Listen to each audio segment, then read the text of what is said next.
Lalaki pero buntis. Oo, mismo. Alam mo, sa tagal ko ba naman na laboratory technician, alam ko na kung anong itsura ng fetus. Kitang-kita ko talaga may laman yung tiyan niya. Buntis siya. Oh, Vlad! Bakit naman ngayon mo lang sa akin sinasabi yan? Alam mo naman na kailangan ko ng mga ganyang news sa YouTube channel ko.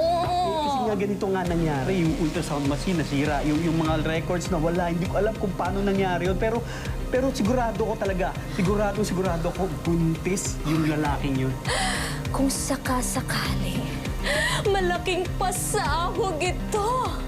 Isang lalaking buntis. Oh.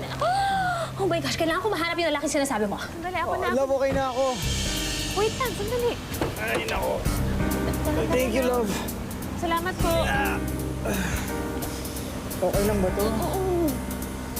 Pag nakita ko siya, makikilala ko siya. At may tuturo ko sa sayo. Sigurado ko dyan. Ako yung lalaking yan.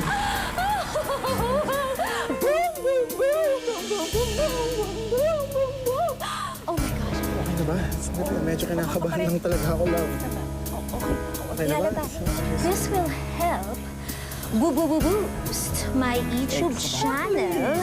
Lalo na kung mapatunayan mo ang claim mo. Mapapatunayan ko nga yan basta makita ko siya. Pero, sandali lang. Ikaw na bahala sa akin. Yung pinag-usapan naman natin. I'm sure excited ka nang malaman ko baby boy or baby girl na magiging anak natin. Excited na. Baka may makalimutan mo naman. Ikaw naman, friend.